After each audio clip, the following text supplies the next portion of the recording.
네, 지난 시간에는 지속가능 개발을 위한 정의 또 폭력의 감소 이런 것들이 필요하다는 얘기를 드렸고요.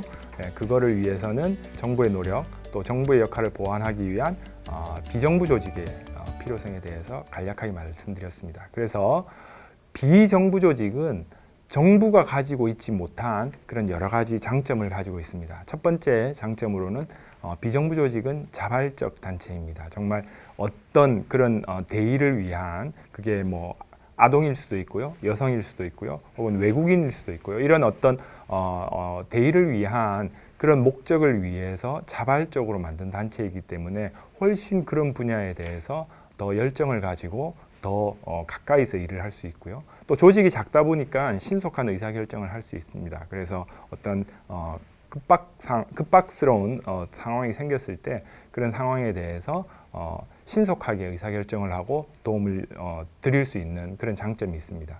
아까 말씀드렸던 그런 대리인 문제도 좀 약하다고 볼 수 있을 것 같고요.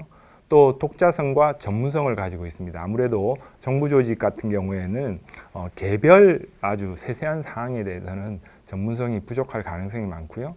그렇기 때문에 그런 부분들에 대한 이해의 부족 혹은 그 수요의 부족 이런 것들에 대한 문제가 있을 수 있는데 비정부 조직은 훨씬 더 많은 전문성으로 그런 문제들을 극복할 수 있습니다. 또한 구체적이고 뚜렷한 목표의식을 가지고 있기 때문에 더욱더 효과적인 그런 그 활동, 정의를 가져오거나 혹은 정부를 감시하거나 혹은 그 약자들에 대한 도움을 제공을 할 수 있습니다.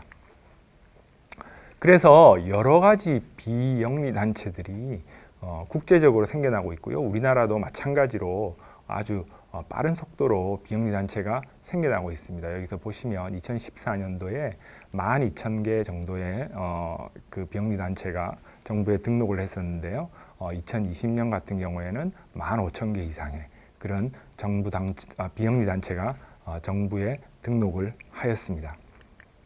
중앙행정기관과 시도 중심으로 시도를 좀 구별해서 보게 되면요. 시도에 있는 비영리 단체가 훨씬 많이 있습니다. 그래서 여러분들이 살고 있는 시도, 지역에 등록한 그런 비영리 단체들이 그 지역에 어떠한 도움을 주고 또 그런 약자들을 보호하기 위한 그런 활동들을 다양하게 하고 있습니다. 그런데 여러분들 아마 생각해 보시면 이런 비영리 단체들이 왜 정부에 등록을 할까 이런 생각을 할 수 있을 것 같습니다. 그냥 단체를 만들면 그 단체를 통해서 활동을 하면 되는데 왜 이렇게 등록을 할까? 예, 물론 법에서 그런 것들을 요구하는 경우가 많이 있고요.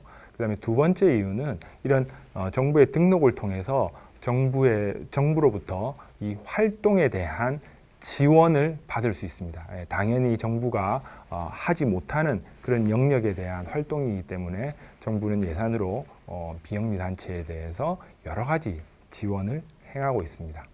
그래서 비영리 단체가 그런 개별적인 모금 활동 또 정부의 지원을 통해서 그 규모도 점점점 커지고 있는데요. 여기 유형별로 비영리 단체를 살펴보면 아무래도 교육, 그 다음에 학술 장학 관련 이런 교육 관련이 가장 크고요. 그 다음에 많이 하고 있는 거는 사회복지 관련이 아무래도 많습니다. 하지만 전체적으로 규모가 많이 커지고 있다. 이런 것들을 저희가 살펴볼 수 있을 것 같습니다. 그런데 최근에 이 비영리 단체에 대해서 정부가 지원하는 지원금에 대한 그런 논란이 일어나고 있습니다. 아까 말씀드렸던 것처럼 비영리 단체는 정부로부터 그게 국가일 수도 있고요, 지방자치단체일 수도 있고요, 다양한 형태의 지원을 받습니다. 지원은 아까 말씀드렸던 것처럼 국가의 어떤 보완을 해주는 그런 기능이기 때문에 당연히 필요한 것이고요. 그런데 여기 나와 있는 것처럼 서울시에서 지난 10년간 비영리 단체에 1조 원이 지원되었다라고 주장을 하면서 이게 결국 서울시가 시민단체의 어떤 현금 지급기로 전락한 게 아닌가 뭐 이런 논의들이 시작이 됐고요. 또 시민단체나 또 일부 반대하는 그런 학자들 같은 경우에는 서울시의 그런 어떤 비판이 아주 반시민적이고 반상식적이고 또 비민주적이다 이렇게 반발을 하고 있습니다. 그러면 왜 이렇게 정부의 활동을 보완하는 아주 긍정적인 의미의 비영리단체 활동, 또 비영리단체에 대한 비영리단체 활동을 지원하는 정부에 대해서 이렇게 비판적인 시각들이 생겨나게 된 것일까요? 그거는 어쩌면 비영리단체가 좀 자초한 부분도 있다라고 생각이 듭니다. 여러분들 많이 얘기를 들어보셨을 것 같은데요. 정의기억연대라는 그런 비영리단체에 대한 그런 논란이 사회적으로 또 정치적으로 굉장히 문제가 되어 있고 현재도 진행 중인 그런 상황입니다. 여러 가지 그 문제들에 대해서 신문에 보도도 되었고요. 현재도 진행 중이고 있습니다. 여기서 보시면 기부금 수입 중에 일부만 피해자 지원에 사용했다든지 혹은 기부금 지출을 어떻게 했는지를 표시를 해야 되는데 이 부분에 있어서도 정확하게 표시를 하지 않아서 그거 누구한테 지원이 됐는지 이것들을 알 수도 없고요. 또 특정 개인 계좌로 후원금이 설정됐던 문제도 있고요. 또 단체가 통합이 되어 있는데도 불구하고 계속해서 별도의 단체인 것처럼 해서 정부 지원을 중복으로 수여했다. 이런 여러 가지 논란들이 생기면서 우리 사회에서 이런 비영리 단체에 대한 어떤 비판, 또 그 비영리 단체가 받았던 정부 지원금 이런 것들에 대한 비판이 생겨났습니다. 하지만 이런 그 비영리 단체에 대한 비판이나 비영리 단체가 가지고 있는 그런 문제점들이 우리나라만의 문제는 아닙니다. 2017년도에 이 탐파베이 타임즈라는 신문에서 미국의 50개의 나쁜 모금 단체라는 거를 발표를 했는데요. 그 기사를 보면 정말 깜짝 놀랄 정도의 많은 그런 나쁜 행동들, 우리가 과연 비영리 단체나 이런 그 좋은 일을 하는 모금 단체에서 일어날 수 있을까, 이런 일들이 일어나고 있었다는 것을 우리가 알 수 있습니다. 몇 가지 말씀드리면 여기 Kid Wish Network이라는 그런 비영리 단체가 있는데요. 여기는 질병으로 죽어가는 어린이들을 돕기 위한 단체입니다. 이 단체 같은 경우에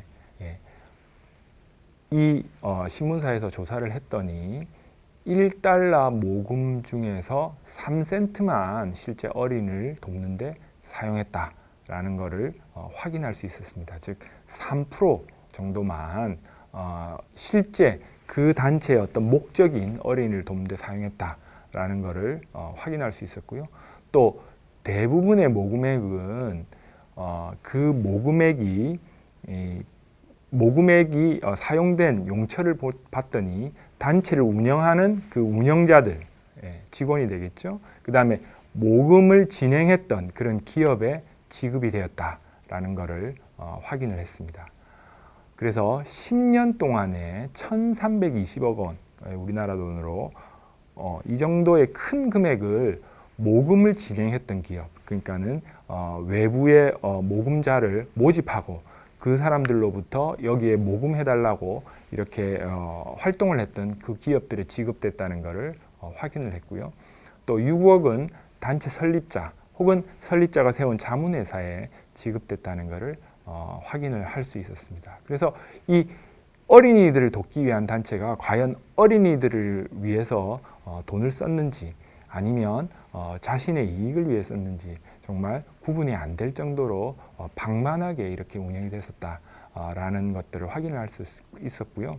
이 언론사에서 정했던 이 50개의 나쁜 단체는 모금액의 4%도 안 되는 돈만 현금으로 지원을 했다는 것을 또 확인을 했습니다. 현금으로 지원하는 게 왜 중요하냐 하면은 대부분의 경우 이거를 물품으로 이렇게 지원을 하게 되면 그 물품의 구매라든지 물품의 전달 과정에서 여러 가지 또 불투명한 일들이 있기 때문에 현금을 줘서 실제로 사용할 수 있게 해주는 게 필요한데 이런 부분도 제대로 되지 않았고, 여기 나와 있는 것처럼 어떤 당뇨병 지원단체는 170억 원을 모금을 했습니다만 실제로 1,200만 원만 현금을 지원했던 걸로 이렇게 밝혀졌습니다.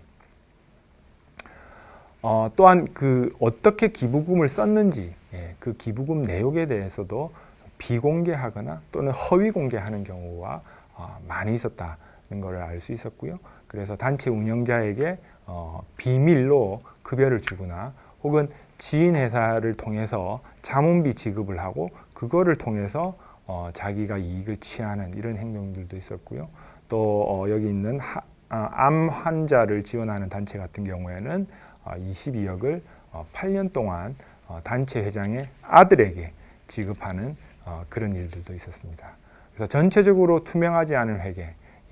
그래서 모금을 많은 사람들이 좋은 일에 쓰라고 돈을 지원을 해줬습니다만은 오히려 부채는 더 증가하거나 오히려 그 돈들이 다른 목적을 위해서 사용하는 경우 그런 경우가 많이 있었다라는 거고요. 그래서 이 언론단체에서 언론사에서 이 계속 해명을 요구했는데 이럴 경우에도 제대로 이 부분에 대해서 답변이 없거나 혹은 도망을 가거나 혹은 오히려 더 당당하게 이런 부분들에서 경찰을 부르거나 하는 그런 행동들을 보임으로써 이 비영리 단체가 실제 우리가 생각하는 어떤 그런 천사와 같은 좋은 일을 하는 단체가 아닐 수도 있겠다. 이런 부분들에 대해서 많은 의구심들이 국제적으로도 생겨나고 있습니다. 그래서 우리나라 같은 경우에도 이런 보조금의 부정수급을 국민들로부터 신고를 받고 있고 그 부분들에 대해서 바로잡으려고 정부가 노력하고 있는데요. 이러한 신고 접수 현황도 매년 늘어나고 있는 상황입니다. 그래서 오늘은 처음에 말씀드렸던 이런 정부가 하지 못하는 역할, 정부가 이 구석구석에 있는 어려운 사람들을 돕고 그 사람들한테 정의를 주고 또 모든 사람들이 우리 사회에 포함될 수 있도록 그렇게 포용적인 사회를 만드는데 큰 역할을 하고 있는 이런 비영리 단체들, 그 비영리 단체들이 여러 가지 장점이 있음에도 불구하고 또 동시에 이런 문제점들, 여러 가지 투명하지 못한 운영, 또 어떤 개인적인 자금의 유용, 뭐 이런 것들을 통해서 이 투명성을 제고하는 것이 필요하고 그런 것들이 여러 가지 형태의 여러 나라로부터 그런 필요성들이 제기되고 있다. 이런 말씀을 드리는 걸로 마무리하겠습니다. 네, 감사합니다.